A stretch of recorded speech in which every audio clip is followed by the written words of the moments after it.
Welcome to the YouTube channel of Accounts का बाप। Hello guys, welcome back to our YouTube channel that is Accounts का बाप, your one stop channel for all your accounting needs।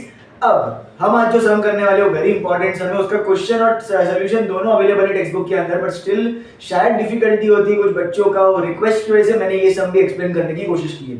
On 18th June, Rohan 2019, Rohan sold goods on credit. So ये question number आपका 10 है, जो कि आपको page number आपके Maharashtra text book के मिल जाएगा 291 पर। ओके अब क्या बोला है, in the books of sir Naveen, तो यहाँ पे हम करेंगे in the books of Naveen. Okay फटाफट करते हैं, खाली एक ही पॉइंट ऑफ व्यू से एंट्री करनी है। अब देखते हैं कि नवीन ड्रॉवर है कि ड्रॉवी है, ठीक है। So on 18 June 2019 Rohan sold goods on credit for 40,000 rupees to Naveen. Sir Rohan ने माल बेचा, बेचने वाला ड्रॉवर होता है, और नवीन ने माल खरीदा, खरीदने वाला ड्रॉवी होता है। सो अपन को नवीन के पॉइंट ऑफ व्यू से करना है, मतलब ड्रॉवी के पॉइंट ऑफ व्यू से करना है, ठीक है। सो पहली एंट्री क्या हो रही है, गुड्स सोल्ड ऑन क्रेडिट की। अबे उसने बेचा तो क्रेडिट के पे सेल्स था, अपन के लिए क्या होगा, परचेज होगा ना बिडू। अब डेट है तो 2019 common date, so common date 2019 और 18 जून में यहाँ पे डेट लिखूंगा। एंट्री क्या बनेगी, purchase account debit to Rohan account, ना सामने वाला कौन है, ड्रॉवर रोहन। कितने का माल बेचा है, 40,000, तो 40,000 डाल देंगे डेबिट में, 40,000 डाल देंगे क्रेडिट में। बीइंग यहाँ पे आएगा goods purchase, being goods purchased on credit. Okay very good. अब जाते हैं, एक लाइन मैंने बनाई है, मतलब आपको एक लाइन लीव करनी है। नेक्स्ट आता है, Rohan draws a bill for the amount due for 3 months on the same day. Sir on the same day मतलब डेट आ जाएगा 18 जून, और उसी दिन पर क्या हो रहा है सर, उसी दिन पर बिल ड्रॉ होके एक्सेप्ट होके जा रहा है। हमने एक्सेप्ट किया और भेज दिया, तो एंट्री क्या बनेगी, Rohan drawer account debit, Rohan account debit to अपने पास से बिल गया तो to bill payable account, to bill payable account. कितने का बिल बनेगा, of course 40,000 being bill accepted, अपन को सिर्फ एक्सेप्टेड लिखना होता है। फॉर कितने महीने के लिए हमने बिल बनाया, 3 months के लिए, तो फॉर 3 months आ जाएगा यहाँ पर। ओके नेक्स्ट एक लाइन लीव करना है, और फिर क्या करना है, Naveen accepted the bill and return it to Rohan. Sir वो तो हो चुका। ऑन 19 जून 19 तारीख को Rohan discounted the bill with bank. Sir Rohan ने बिल को डिस्काउंट करवाया बैंक के साथ, पर अपन तो नवीन है, अपना क्या काम, अपना कोई काम नहीं। सो 19 तारीख को अपने बुक में क्या होगा, नो एंट्री। सो 19 जून लिखेंगे कैपिटल लेटर्स में अपनी बुक में, no entry dash and dash, एक लाइन लीव कर दो। उसके बाद आगे क्या बोल रहे हैं, ऑन द ड्यू डेट। अब ड्यू डेट कैलकुलेट करना है, 18 जून को बिल बनाए 3 महीने के लिए, तो जून से जुलाई, जुलाई से अगस्त, अगस्त से सितंबर, तो 18 सितंबर अपना क्या है, नॉमिनल ड्यू डेट। उसके ऊपर 3 दिन अपन एक्स्ट्रा ऐड कर देंगे, तो क्या आएगा 19, 20, 21, तो 21 September is your legal due date. हम हमेशा लीगल ड्यू डेट लिखते हैं, तो 21 सितंबर लिखा जाएगा। उस दिन हो क्या रहा है, Naveen dishonour is acceptance and bank paid noting charges 350 रुपया। देखो हम ड्रॉवी है, वो सामने रोहन अपना पैसा मांगने आया था, रोहन नहीं आएगा, सॉरी बैंक वाला आएगा, क्योंकि बैंक के पास डिस्काउंट करवाया था। बैंक वाला पैसा मांगने आया, अपन ने कर दिया डिसऑनर, और बैंक को नोटिंग चार्जेस भी लगा। अब ड्रॉवी के बुक में डिसऑनर की एंट्री तो फिक्स ही होती है, वो क्या होती है sir, bill payable account debit, bill payable account debit to drawer account, मतलब टू रोहन अकाउंट। और इसमें तो नोटिंग चार्जेस भी था, सो नोटिंग चार्जेस क्या होता है, डेबिट, सो नोटिंग चार्जेस अकाउंट डेबिट। अब देखो बिल कितने का है, 40,000 का, और नोटिंग चार्जेस लगा है 350 रुपया, तो अब अपन रोहन को टोटल कितना चुकाने वाले हैं, 40,350 रुपया। बीइंग क्या करेंगे, being bill dishonoured and noting charges incurred, समझ गया। एक लाइन लीव कर दो। आगे क्या बोल रहा है, रोहन, अब Naveen then requested Rohan to renew the bill. हमने रोहन से अब रिक्वेस्ट किया, हाथ जोड़ी मन्नतें मांगी कि भैया प्लीज रिन्यू कर दो। अब अगर रिन्यू कर रहे तो रिन्यूअल के 4 स्टेप्स होते हैं। पहला डिसऑनर, जो कि हमने ऑलरेडी कर लिया। दूसरा पार्ट पेमेंट, तीसरा इंटरेस्ट, चौथा न्यू बिल। अब देखते हैं पार्ट पेमेंट हो रहा है क्या। So Rohan agreed on the condition that Naveen should pay interest on balance at 12% per annum plus noting charges by cheque and should accept a new bill for the balance for 2 months. अब ध्यान से समझना, यहाँ पर जो ओल्ड बिल है, मेरा old bill कितने का है, 40,000 रुपयों का, ठीक है। अभी जो पार्ट पेमेंट है ना, पार्ट पेमेंट में एक्चुअली में से मैं 40,000 में से एक भी रुपया नहीं चुका रहे अपन लोग, ठीक है। तो फिर चुका क्या रहे, पार्ट पेमेंट हो रहा है, मगर वो बोला है ना पेड बाय चेक, तो फिर पे किया क्या सर, हमने नोटिंग चार्जेस का 350 रुपया और इंटरेस्ट ब्याज का पैसा पे किया। तो पर ब्याज का पैसा बनता कितना है, देखो 40,000 में से अपन ने कुछ भी पे नहीं किया, तो मेरा रिमेनिंग अमाउंट कितना बचेगा, पूरा 40,000 ही बचेगा। अब इस 40,000 पर मेरे को ब्याज कैलकुलेट करना है 12% और कितने महीनों के लिए, 2 महीनों के लिए। तो 12% मतलब 12/100, 2/12, 2 से 2 0 गया, 12 से 12 गया, 4 2 8, मतलब 800 रुपए का क्या आएगा, ब्याज आएगा, interest.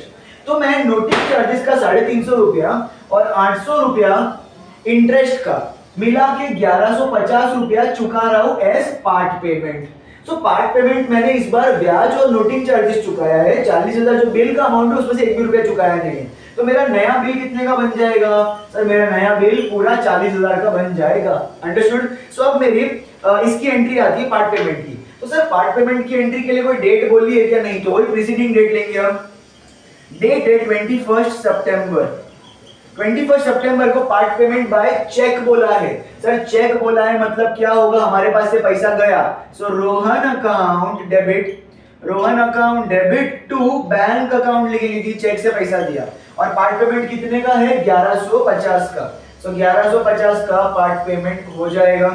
Being part payment paid by cheque, okay. अब उसके बाद वाली एंट्री की भी डेट नहीं बोली है, तो फिर से 21 सितंबर। अब एंट्री किसकी आती है, इंटरेस्ट, चौथा। तीसरा एंट्री कौन सा होता है, इंटरेस्ट का एंट्री होता है। सो इंटरेस्ट के लिए ड्रॉवी के बुक में क्या एंट्री होता है, interest account debit. So interest account debit to क्या बनेगा सर, टू बनेगा drawer account, to Rohan account. अच्छा, इंटरेस्ट का कितना अमाउंट आया था, 800 रुपया, तो 800। नरेशन में सब कुछ लिखना होगा हमको। Being interest charge at the rate 12% for, कितने महीने के लिए इंटरेस्ट लगा है सर, 2 मंथ्स के लिए, तो फॉर आएगा 2 मंथ्स, ओके। एक लाइन लीव करना है, वापस से सेम डेट आएगी, कुछ बोला नहीं है। तो 21 सितंबर। सर इस बार नया बिल बन रहा है। अब नए बिल की एंट्री क्या होती है, bill receivable. Sorry, bill receivable नहीं, अपन ड्रॉवी है, ड्रॉवर नहीं है। तो ड्रॉवी के पॉइंट ऑफ व्यू से क्या एंट्री होगी, Rohan account debit to bill payable account.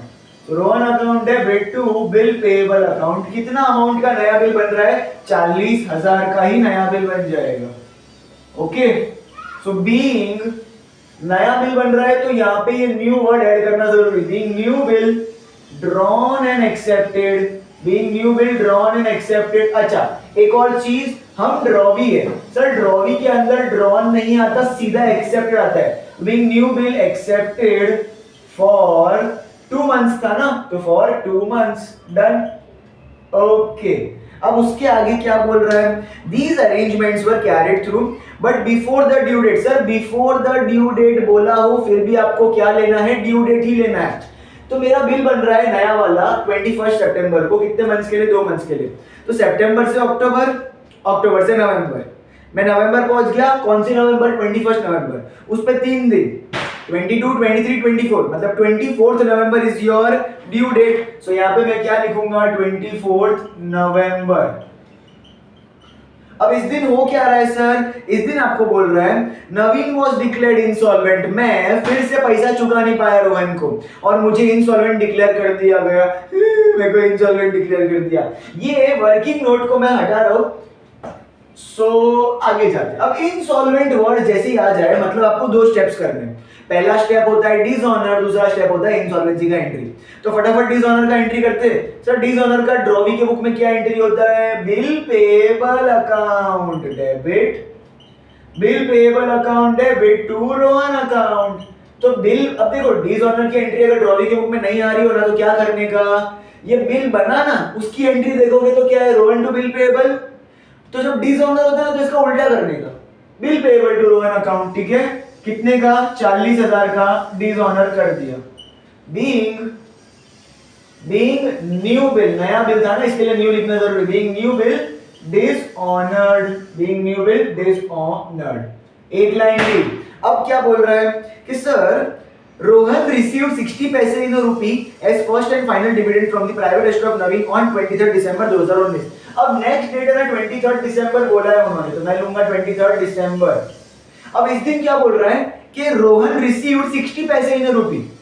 तो रुपी का मतलब क्या होता है सर, यहाँ पे रुपी का मतलब होता है the total amount that is 100%। तो रोहन को अपने से जितना लेना था टोटल अमाउंट, उसमें से 60 पैसे, 60 पैसे, पैसे का मतलब होता है परसेंट यहाँ पे, तो 60% मिल गया और बाकी ऊपर का जो 40% है ना वो बैड डेट बन गया, मतलब नुकसान हो गया।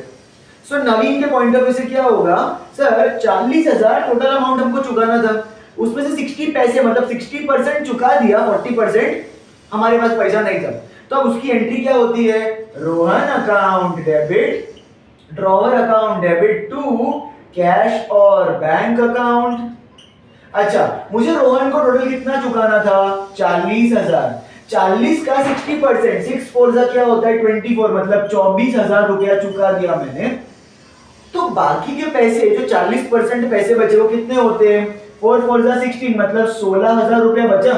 तो ये 16,000 रुपया मेरे को कमी पड़ गई ना, इतने पैसे मेरे पास नहीं थे, मतलब क्या हो गई मेरी कमी। कमी को हम बोलते हैं टू डेफिशिएंसी अकाउंट। क्या बोलेंगे हम, टू डेफिशिएंसी अकाउंट। सो यहाँ पे क्या लिखने का, बीइंग, अब यहाँ पे तो हम खुद ही इंसॉल्वेंट हो गए, तो being we became insolvent and only 60 पैसे in a rupee could be paid।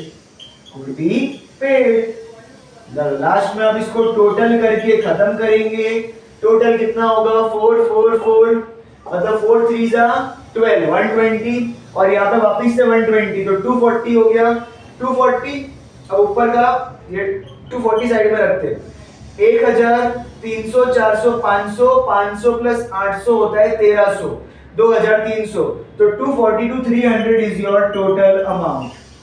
240 to 300 ना, हमेशा मैं बोलता हूँ ऊपर सिंगल लाइन नीचे डबल लाइन, प्रेजेंटेशन अच्छे से करो। टोटल ऑप्शनल होता है बट करो तो प्रेजेंटेशन अच्छा दिखता है एंड बहुत अच्छी बात है। कैलकुलेशन आपका इसका फास्ट भी होगा। फटाफट इसका स्क्रीनशॉट ले लीजिए। सो आई होप आपको ये वेरी इंपॉर्टेंट सब समझ में आया होगा। अगर समझ में आया तो यार लाइक शेयर सब्सक्राइब का बटन ठोक के मारो, और अगले वीडियो तक के लिए बाय बाय।